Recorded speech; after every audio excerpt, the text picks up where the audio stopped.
There have been a lot of superhero TV shows over the past few years, and we'll be honest, it's been tough keeping them straight. You're not making any sense. They can all be fun, but we were especially giddy over DC's Doom Patrol. Hey Siri, what's the Doom Patrol? While traditional superheroes protect normal society and the persistence of the status quo, the Doom Patrol is mostly just working on their own shit. There's always tomorrow. What's Drinky's deal? There's no endless barrage of punch-em-ups, just some flawed folks coping with themselves and the strange occurrences that blow down their door. Rita opened her mouth even though she had nothing to contribute. Doom Patrol is based on a long-running comic book series whose origin story begins in the June 1963 issue of an anthology entitled My Greatest Adventure, written by Bob Haney and Mr. Arnold Drake. 6 issues later, the anthology series was renamed Doom Patrol, a superhero comic for the Silver Age. Then, in 1968, the writers did what no comic writers had ever done before, ending the series with the death of their unlikely band of heroes. But it was revived nearly a decade later by Paul Kupperberg in what would be an utter failure. But because you can't keep a good dog down, or dead, or canceled, or whatever. In 1987, the series found its way into the creative hands of Grant Morrison. His run revived all but one character from Haney's original lineup in a groundbreaking series from which much of the show was derived. Although the show was a grittier, profanity-laden take on the comics, producer Jeremy Carver knew that what made the source material so special was the characters' long road to recovery. And so the show finds new ways to torture them while mining the source material for plot lines that would serve their characters in facing their demons. Which begs the question, why is the Pentagon shaped the way it is? What? No. Ah, jeez. Oh, wait, what? Yeah, no, that's about not that. Oh, okay. See, you made me miss the spoiler warning. And oh, look at this. The title has already started. No, I get it. Should I start again? I would be mad too. Look at them, staring into the boob tube. The show builds its Doom Patrol by borrowing from both the 1960s and 1980s runs of the comic. Their traumatic origin stories remain mostly intact, but the writers add personal baggage for them to offload throughout the season. First, we have Cliff Steele, aka Robot Man, introduced in the original run as a famous adrenaline junkie who ends up in a fiery crash on a racetrack. All that's left is his brain, which is installed in a robot body, leaving Cliff a frightening outcast who is unable to eat, smell, or feel. The show gives Cliff a wife to cheat on and a daughter to lose, both of whom are in the car when it crashes on the road, not the racetrack. While both versions end up locked in a metal man, on the show he must also reconcile with his guilt and reconnect with a daughter who grew up without him. The person who is sick of being judged is me! The second character pulled out of the 60s is starlet Rita Farr, aka Elastigirl. In the comics, she's a dedicated actress who, while outswimming a crocodile, breathes in a mystical substance that gives her the ability to stretch, grow, and shrink her body. Rita's TV counterpart is also a dedicated movie star, but with a more toxic case of entitled narcissism that's first presented when she recommends a crew member should be fired because she thinks he's icky and distracting. Her accident feels more symbolic, falling through a bridge and emerging from the water with flesh that doesn't grow or shrink but melts. It's like a classic fairy tale curse. She must change the way she sees herself and the way she treats others. Larry Trainor, aka Negative Man, is another member of the 1960s Doom Patrol that made his way into the show's roster. In both mediums, he's a famous pilot who, when testing a new rocket plane, merges with a cosmic entity, leaving him radioactive. However, in the comic, he cannot survive without the spirit for more than 60 seconds, and they remind you of it, constantly. Someone grab a stopwatch. In the 1980s run, the Negative Spirit fuses with Larry and Dr. Eleanor Poole to form a whole new biracial, bigender person named Rebus. The show writes an additional inner conflict for Larry Trainor as a closeted gay man who neglected his family and pushed away his true love. The Negative Spirit leaves his body to conduct therapy sessions within Trainor's memories, helping him to find peace with who he is and what he's done. As anyone who has been in therapy knows, it takes longer than 60 seconds for a breakthrough, so the writers drop the hard time limit. Right, okay, I need to change. Don't you think you would if you could have by now? How did Kay become Jane? Crazy Jane, the rebel with 64 personalities all with their own distinct superpowers, is another creation of Grant Morrison. In both mediums, Jane's original personality, Kay Chalice, retreated to the subconscious after enduring abuse at the hands of her father. Tell no one. In the comics, Jane's superpowers are born out of the detonation of an alien weapon known as the Gene Bomb. She strikes up a friendship with Cliff and they learn to lean on each other throughout the comic, as they both heal from their past traumas. The show alters the origin of her powers with a simple serum injection and expands on her trust issues by writing her and Cliff's relationship as contentious and often volatile. The show adds an additional internal conflict as Jane struggles with the pressures of her role as primary, giving her even more to overcome. Victor Stone, aka Cyborg, is a new member of the Doom Patrol not seen in the comics. The 1960s run instead introduced Garfield Logan, aka Beast Boy, who, like Cyborg, became more well-known as a member of the Teen Titans. While the show chose to feature a different character, plenty of inspiration was taken from Beast Boy's story. Both Cyborg and Beast Boy were saved by their scientist fathers, and both blame themselves for an accident that destroyed their family. However, Beast Boy is placed under the care of a wicked guardian who secretly plots his murder. Victor's father, Silas Stone, remains alive and takes on the strained relationship with his son. Rather than secret plots of murder, Victor suspects his father of tampering with his memories. Victor struggles with distrust and paranoia as he questions his father's motives. You cannot leave me alone with him. Which brings us to the daddy of the group, Niles Calder, aka Chief. Where are you all? Timothy Dalton brings a warmer touch to the enigmatic mad scientist from the comics and expands on his background to include a little more heart. In the 1960s comics, Calder gives the original Doom Patrol a new lease on life by encouraging them to be heroic do-gooders. In the show, however, he actively discourages them from entering normal society. It's a more intimate relationship than that of his comic book counterpart, which makes it all seem the more heartbreaking when his true intentions are revealed near the end of the season. I was responsible for everything that has happened to each of you.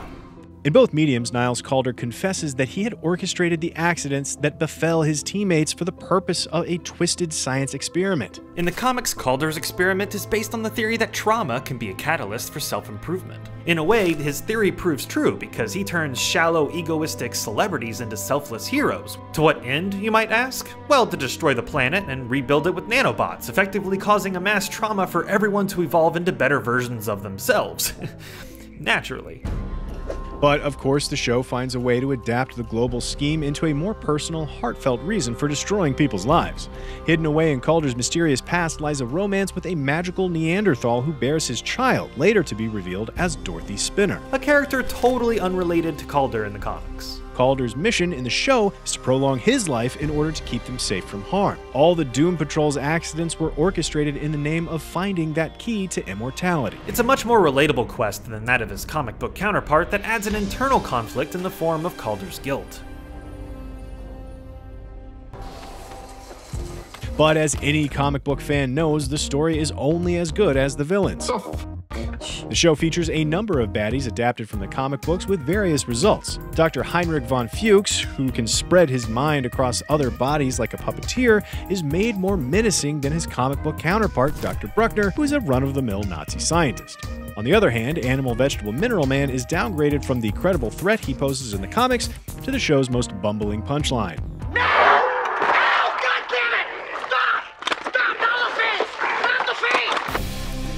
You got your ticket to the freak show? The government agency known as the Bureau of Normalcy takes a leading role in the show, using the ant farm facility to capture and weaponize people with powers. However, in the comic, the ant farm is a spiritual conduit located beneath the Pentagon that houses an interdimensional avatar. The what now? And rather than weaponizing captive oddities, the government in the comic uses the avatar to retrieve the spiritual husks of fallen soldiers and recycles them as creatures called the Men from Nowhere. That makes sense? I trust that makes sense. Speaking of senses, the Beard Hunter is a villain who undergoes a massive amount of changes in order to better serve the show's plot. In the comic, the Beard Hunter is a parody of the Punisher. In a one-off story, he is hired by the Bearded Gentlemen's Club of Metropolis to find and kill Niles Calder. The show takes the Beard Hunter name but goes in a wildly different direction. The muscular gun nut is translated into a pudgy weirdo with a superpower that requires eating hair. His ability connects him to the owner's brain, making him a formidable tracker and fighter, which prompts the Bureau of Normalcy to put him under contract. It is a stacked cast of absurd antagonists, but they are mere specks on the canvas compared to the arch-villain of Season 1, Mr. Nobody. An impotent villain with a cliche approach to revenge. He's totally right! In both mediums, Mr. Nobody started out as Eric Morden, a man shunned by the Brotherhood of Evil, and so he allows the aforementioned Nazi scientist to turn him into a true 21st century virtual man. The hell does that mean? In the comics, it means he's less of a man and more of a shadow that you catch in the corner of your eye. He's a nothingness with the ability to drain one's sanity and turn the mundane into absurdity, which is his goal. He wants to turn the world upside down and free the populace from the shackles of normality. The show, however, interprets him as someone who exists outside of the narrative reality, controlling the story through omniscient narration. You can look out for it during the previously on part of the next episode. While his antics are just as absurd as the comic, his motives are more personal. Destroy everything Niles Caulder holds dear to become the big bad supervillain he always wanted to be. By adding new backgrounds and motivations to the characters, the show was able to set the stage for interpersonal conflict, loaded with higher emotional stakes. Real premium cable shit. But what about the plot lines? Oh, I assume that they... It was rhetorical, Clint. I was just setting up the next... Okay, cool your jets, new guy. I've been here for 5 fucking years! The show begins with the abduction of the Chief, which motivates the Doom Patrol to actually leave the house and begin the show. This is possibly an adaptation of Kupperberg's story arc, in which Calder's wife Celsius reinstates the Doom Patrol to search for Chief, who she suspects had survived the tragic events of the original run. And so the show uses Calder's disappearance as a through line for Season 1. However, it isn't long before Armageddon sidetracks their quest. Enter the Cult of the Unwritten Book. In both mediums, a sacred text is read by a cult that brings about the De-Creator. With the help of a Constantine knockoff named Kipling, the Doom Patrol must stop the total destruction of reality. I'll be in that bag of guns at his office. Saving the world.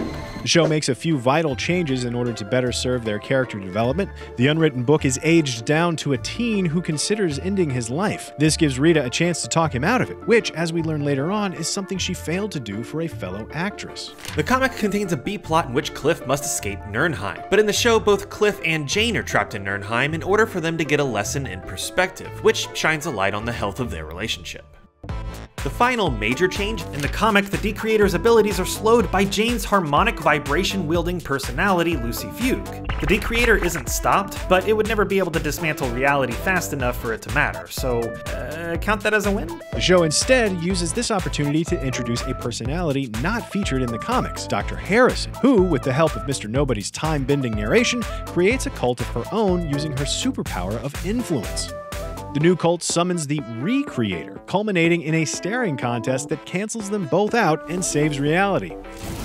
But even with all of Jane's exciting personalities, the standout character has gotta be Danny the Street, a sentient, gender-queer piece of urban geography. The show uses Danny the Street as a vessel to show Larry Trainor how it is to be comfortable in one's own skin. It all starts when Agent Wilson defects from the Bureau of Normalcy, becoming a drag queen known as Maura Lee Corrupt. Wilson's disappearance causes his ex-partner to obsessively hunt Danny down. Rather than return to her old life, Maura Lee Corrupt stands her ground as her true self and kicks Jones to the curb, saving the day. Never lay your hands on a woman. In the comic, there's just a single frame about a Sergeant Washington with a newfound identity on Danny the Street, and has no bearing on the plot. Instead, Mr. Jones is motivated by the promise of a promotion and a hatred for all things transgressive. But he is no match for the Doom Patrol, who just happened to have been walking by when his minions were busy trying to kill Danny. As for Jones, he's sent home dressed in drag and is subsequently fired. Episode 9 adapts one of the most memorable storylines from the comic that plays out inside Jane's mind, known as the Underground. While both mediums begin with an unconscious Jane in peril and end at a confrontation with her trauma, the difference lies in the context. In the comic, Jane's psyche is damaged after saving the planet from a horseman of the apocalypse, which leads her to the Well, a place inside her mind where the memory of her abusive father devours personalities. But the show has some additional character arcs to cover, so her comatose state is not brought on by near apocalypse, but by a personality unique to the show named Karen, who has the power to manipulate feelings of love. Karen causes all sorts of rom-com chaos, so she's pulled back to the underground, leaving no one in charge on the surface. Rather than returning to her post, Jane concludes that life is too much for her to take on, so she goes to the Well, seeking an end to her existence. The show also adapts the story of the Ant Farm. While the comic has the hero of the beach, Flex Mentallo, lead the charge, the show instead gives its main characters the chance to handle it themselves. In the comic, Flex and Dorothy Spinner are kidnapped, coming face to face with the Avatar. But the show puts Vic in the ant farm, where he slips deeper into paranoia. Drama! Unlike the comic, Trainer revisits the farm where he had once been held captive, rising above his cowardice. Redemption! And the team works together to pull off a jailbreak that frees their friend and unwittingly rescues Flex Mentallo himself. Wow! No, good for them, seriously. With the simple flex of Mentallo's splenius capitis, the gang is transported to Mr. Nobody's home away from home, the white space between the story. The protagonists are offered a way out of their new and miserable lives, which they reject because they've grown to accept themselves. Eventually, Calder spills his guts about their accidents, and the Doom Patrol go their separate ways, licking their wounds. While the show uses Calder's betrayal as a low point, the comic uses it as a final twist at the end of Chief's story. Go. Which brings us to the final confrontation and one last parallel between the show and the comic. In the show, Mr. Nobody forges an alliance with a cockroach zealot named Ezekiel and a rat named Admiral Whiskers to form the Brotherhood of Dangerous Animals. In the comics, Mr. Nobody forms the Brotherhood of Dada, made up of the Fog, Frenzy, Sleepwalk, the Quiz, each with their own set of superhuman abilities. The Brotherhood of Dangerous Animals set their sights on Calder's mysterious daughter. With the aid of the Beard Hunter, the Brotherhood traps Danny in a painting, which prompts the Doom Patrol to return home and help the bastard that made them. Rather than kidnapping Danny the Street, the Brotherhood in the comic instead swallows up Paris. The Doom Patrol gets their ass kicked 6 ways from Sunday, and the fifth horseman of the apocalypse appears with a hankering for Armageddon. Go, go. The Brotherhood works with the Doom Patrol in order to steer the horseman through the Dada layer, which by definition strips him of meaning, causing him to emerge from the painting as a wooden toy horse. It's way funnier if you took an art history class at community college. Season 1 ends with the Doom Patrol teaming up with Mr. Nobody to survive Ezekiel and Admiral Whiskers. Trainer embraces his radioactive form to tear open an exit, while Mr. Nobody takes up his narration to help transport them safely through the radioactive gate. In both mediums, the line is blurred between good and evil. Mr. Nobody is ultimately a misfit like the others, but the comic gives him a more optimistic ending to the painting arc by leaving the Brotherhood of Dada behind to rule a world of their own creation. The show is not as kind, leaving him and Beard Hunter alone on a blank canvas. And that basically encapsulates the story of this adaptation, doesn't it? The show strips away Bob Haney's over-the-top heroics and desaturates Morrison's high-concept psychedelics to form a show that's more grounded, a show about regret and the long road to acceptance. The show sets up its Season 2 with the Doom Patrol exiting the painting having Honey I Shrunk themselves, but that's a tale for another dog. Would you like us to wag that tail for you? Then like this video and subscribe to CineFix for more What's the Dada? What are you doing? Sieh einmal, steht da. Oh, great. He's reciting a 19th century Heinrich Hoffmann poem. That's, Casey? Babe? Gosh, das Schwobe, Peter.